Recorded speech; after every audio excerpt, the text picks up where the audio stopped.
Hello students, welcome to EPG Pathshala. I am Manish Shrestha from Haryana School of Business, GJ University of Science and Technology, Hisar. Today we are going to talk on the module Fundamentals of Effective Report Writing from the paper Business Communication.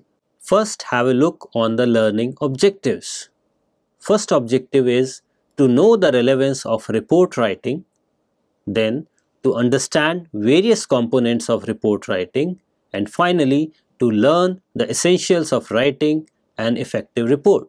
A report is a document that provides information about the state of affairs. In a business setting, there are various situations when such reports are required.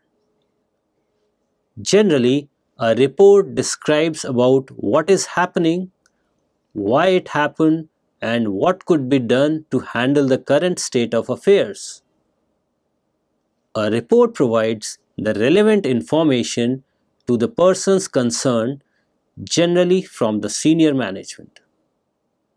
In the light of information presented in a report, the concerned authority reviews the facts and circumstances and comes out with a decision backed by proper reasoning.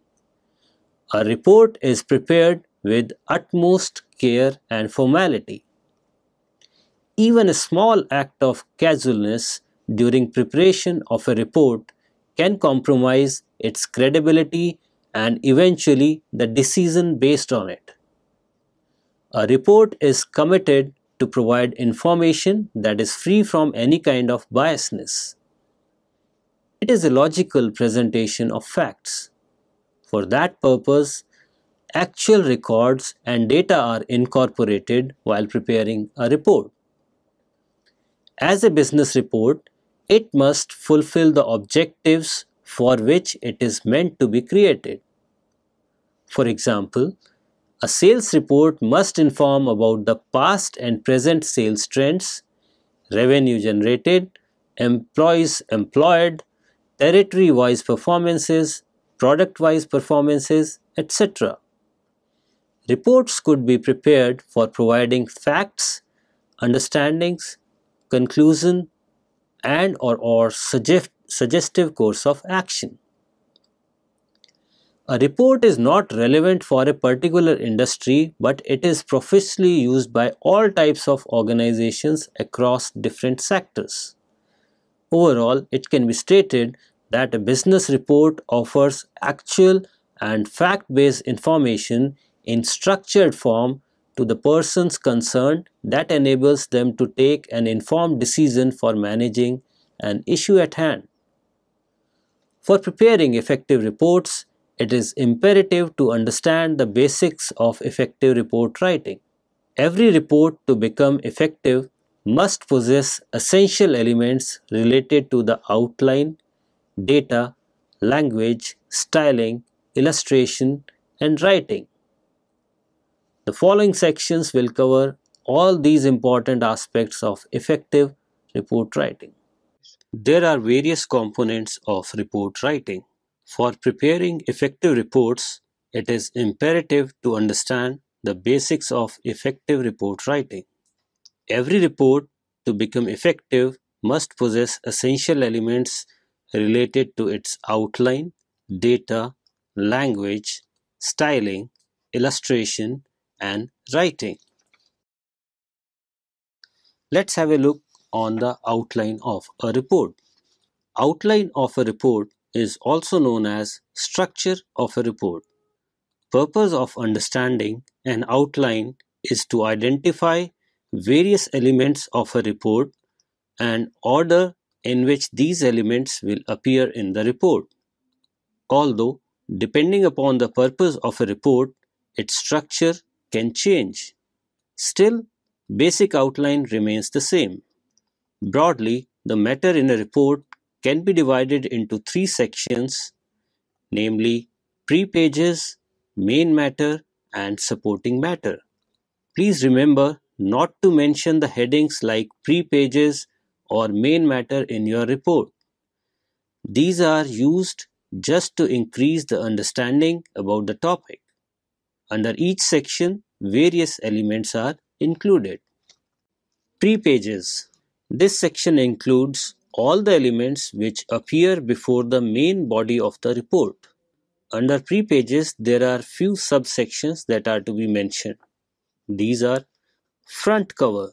The primary purpose of a front cover is to protect the document. Further, it provides important information such as identification number of the report, context of the report, date, and year.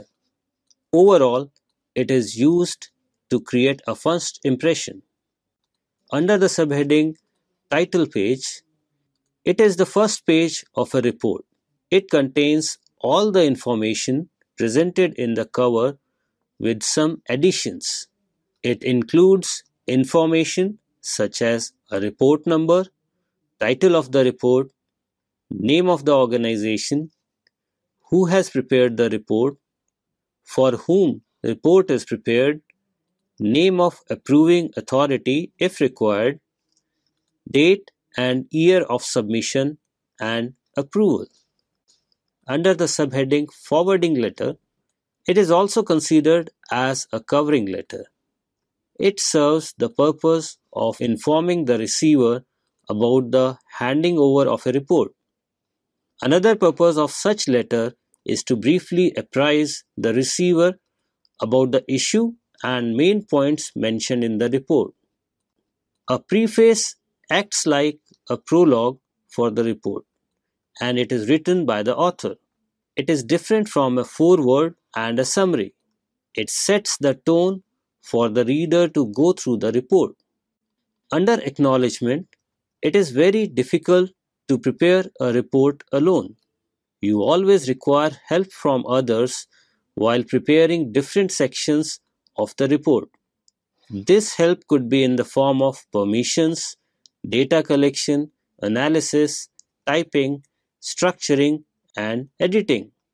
An acknowledgement provides you a chance to mention the names of persons and organizations that has helped you in preparing the report. Let's see an example of an acknowledgement. We can write in this particular form an acknowledgement. I would like to express my deepest gratitude to my supervisor Mr. R. Saxena for his very kind and continuous guidance, support, encouragement, enlightening feedback, and insightful suggestions throughout all the stages of my project. Thank you for guiding me through a difficult process, for challenging my thinking, for making me stretch beyond what I imagined I could accomplish. Your help and advice have been invaluable, and your enthusiasm for my project kept me going when things seemed to be at standstill. Table of Contents. As reports generally contain the matter grouped under various sections, for the convenience of the reader, a table of contents is created. This table simply indicates the broad headings and subheadings of topics. It also provides the location of a topic in the report through page numbers. List of figures and tables. If report contains tables and figures, its list has to be mentioned here with page numbers. Summary. A summary provided at the beginning of the report offers the reader a prima facie understanding about the main findings of the report. It also acts as a ready reckoner for the report, where broad information is presented in nutshell. The second component of outline of a report is main matter. This section is considered as the heart of the report. The detailed information about the issue at hand is discussed under this section. Broadly, following three elements are discussed under main matter. First is introduction. Introduction. Every report starts with an introduction. The purpose of introduction is to appraise the reader about the basics of the issue. It includes all the fundamental information required for understanding the matter mentioned in the report. Introduction provides a background and scope of the problem, various methods used for collecting information and organizing information, elaboration of spatial terminology, etc. End portion of the introduction tells you about what to expect in rest of the report. Second subheading is analysis and discussion. This part of the report covers most of the report. It deals with presentation of data in a structured way. Depending upon the issue, relevant data is used and analyzed using various analytical techniques. After that, all the results are explained and discussed for each analysis. There is no set pattern for discussion and it varies from author to author. The third component is conclusion and recommendations. Concluding remarks are written at the end. The purpose of conclusion is to brief out the readers about the inferences from the results. On the other hand, recommendations are suggestive actions on the basis of analysis and results. Recommendations also depend upon the wisdom of the author. Readers are advised to read the recommendations carefully and apply their own judgment whether to use it or not. The third component of outline is supporting matter. It includes all the matter which is mentioned at the end of the report and generally supportive to main matter. Main elements of supporting matter are appendices, bibliography, glossary, and index. Appendix displays all the information which is not required to be included in the main body of the report, but necessary to have an elaborative understanding. It might include detailed calculations, sample documents, questionnaire, etc. Bibliography indicates structured list of published or unpublished works referred during preparation of a report. A proper styling has to be followed to display bibliography. Glossary indicates meaning of technical terms used in the report. And lastly, index provides a location for important concepts used in the report. Let's take an example of an entry in bibliography. As we can see here that there is a particular format that has to be adopted to write a bibliography. For example, here first you have to mention the name of the authors, then the year of publication, then the title of the publication, then the title of the journal wherein it is published, followed by volume and number, and at the end you have to mention the page numbers of the document. After understanding the outline, now it's time to plan and prepare. Under the phase of planning and preparation, various planning related elements are included, like first is for what. This portion focuses on identification of the purpose of a report.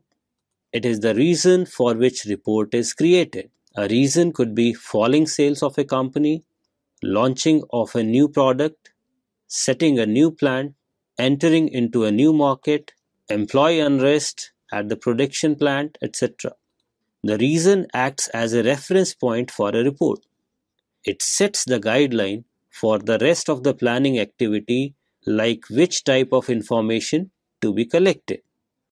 Next aspect is for whom we are writing a report.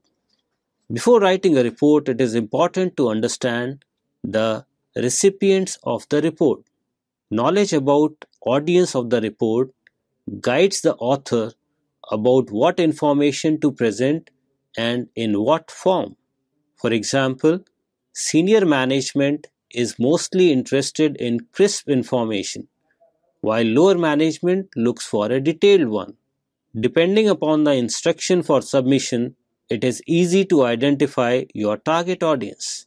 It is always important to consider the position of the receiver of report while preparing for it. The next phase is gathering data. Once the purpose is understood and target audience is clear, next stage includes gathering of relevant data. In order to collect accurate and relevant data, knowledge of various data collection techniques are required. Each technique is having its own relevance on the basis of accuracy, ease of collection, time consumption, and ease of analysis. At this point, it is also important to identify the source of information. First, always try to gather maximum information from the existing resources like internal reports, published surveys, websites of consultants, competitors, and other stakeholders.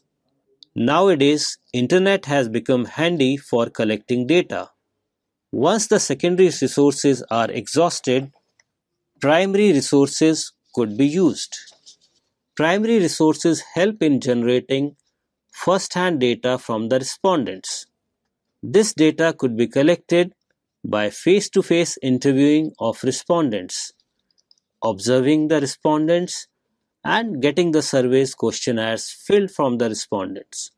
Each data collection method has its own pros and cons. A proper mix of different methods can improve the reliability of collected data. The fourth phase is checking relevance. Once the data is collected, it has to be checked on its relevance and authenticity. Few checking points could be whether the data collected is from authentic source with credibility, does the data fulfills the requirements of the report, whether the data is collected for the relevant time period, and whether the data is fact or opinion based. The final phase under planning is grouping of material. After having all the relevant data collected, it is time to arrange it. All the similar kind of information should be grouped together. Once this step is done, the author will get various chunks of information. These chunks then further require proper connectivity to make it logical. For that, most important information is put first and least important gets the last position. Still, if the author finds something irrelevant or redundant for the report preparation, it could be discarded. Now all the broad groups of informations are connected with each other in the form of topics and subtopics.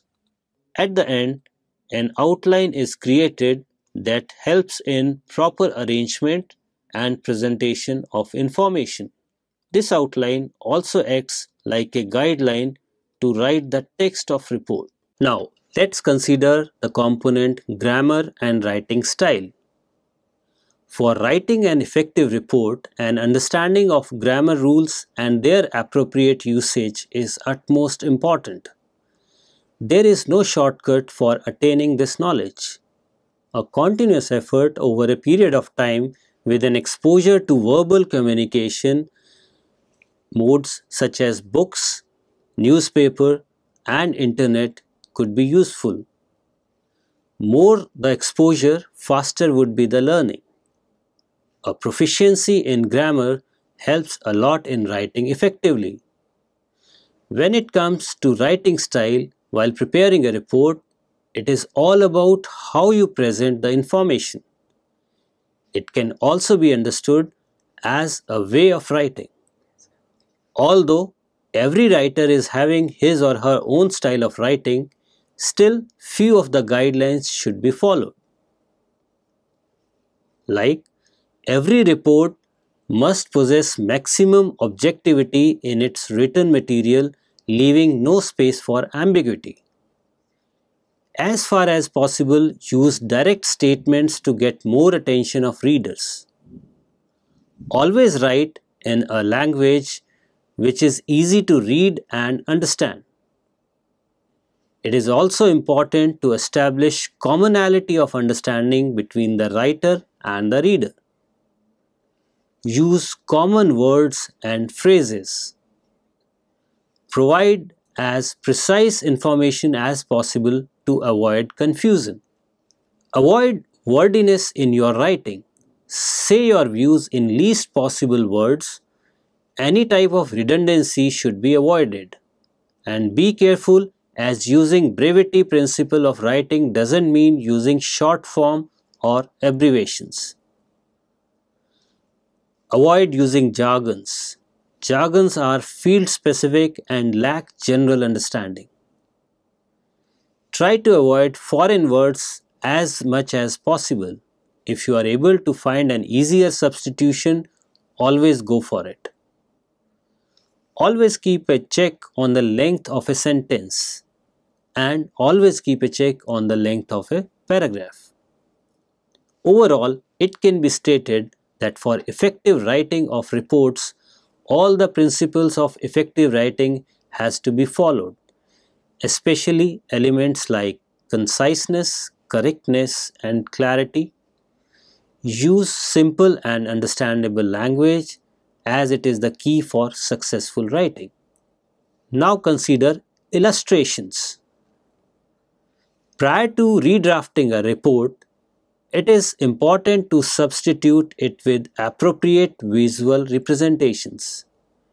These visual representations are also known as illustrations. As known to us that a picture is better than 1,000 words, similarly, using visual display of data increases the understanding of the reader. The basic purpose of using illustrations in a report is to present more information in lesser space, support your text, improve comprehension of the reader, and generate interest of the reader. There are different types of illustrations, such as tables, graphs, maps, drawing, and photographs. Let's try to understand each of the illustration one by one. Tables.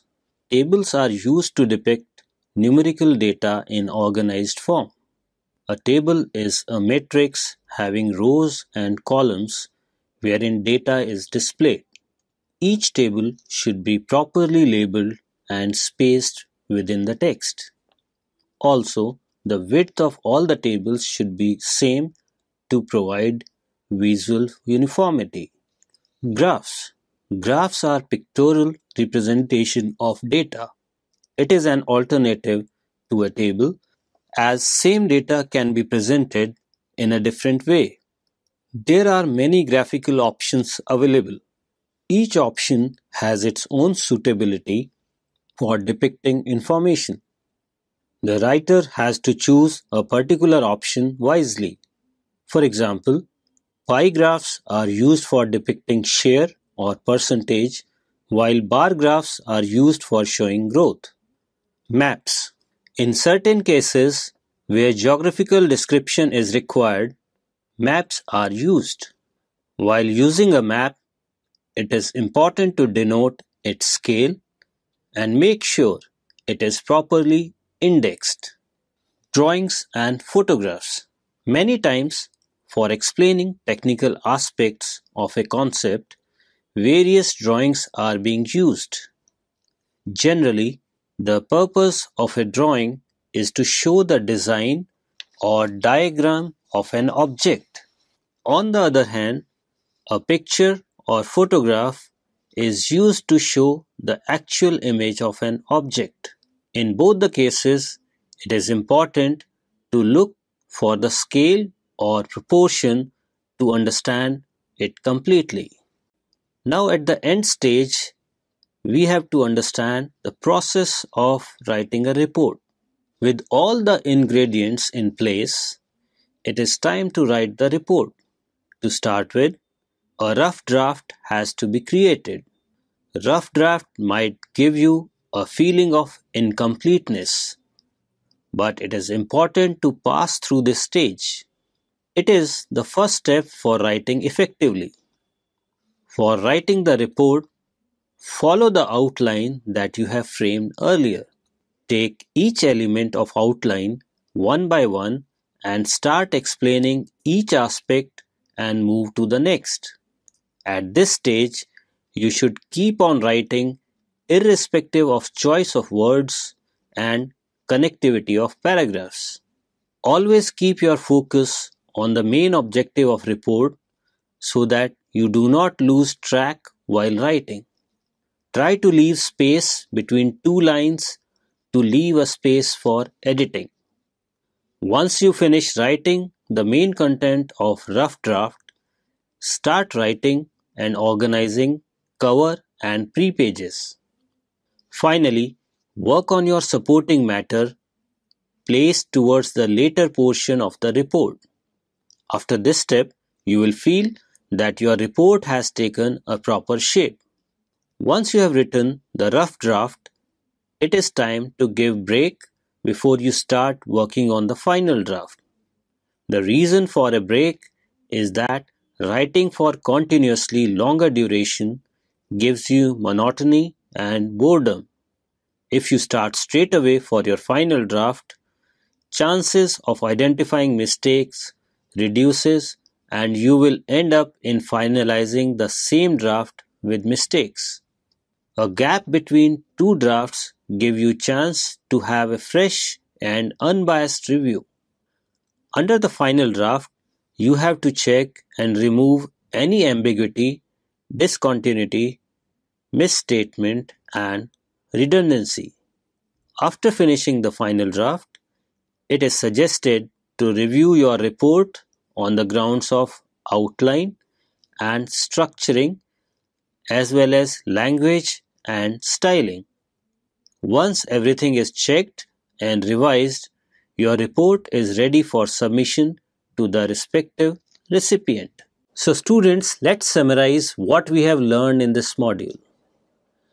A report is a document that provides information about state of affairs. A report describes about what is happening, why it happened, and what could be done to handle the current state of affairs. It provides the relevant information to the concerned recipient. In the light of information presented in a report, the concerned authority reviews the facts and circumstances and comes out with a decision backed by proper reasoning. A report is prepared with utmost care and formality, and even a small act of casualness during preparation of a report can compromise its credibility and eventually the decision based on it. As a business report, it must fulfill the objective for which it is meant to be created. For preparing effective reports, it is imperative to understand the basics of effective report writing. Every report to become effective must possess essential elements related to its outline, data, language, styling, illustration, and writing. An outline identifies various elements of a report and order in which these elements will appear in the report. Broadly, the matter in a report can be divided into three sections, namely pre-pages, main body, and supporting matter. Preparation and planning elements include identification of purpose of report, target audience, data collection, evaluation of data, and grouping of material collected. For writing an effective report, an understanding of grammar rules and their appropriate usage is utmost important. Style of writing describes the way you present the information. The basic purpose of using illustration in a report is to present more information in lesser space, to support your text, to improve comprehension of the reader, and to generate the interest of the reader. In the end, it is important to create a rough draft and eventually a final draft after required revisions. Thank you.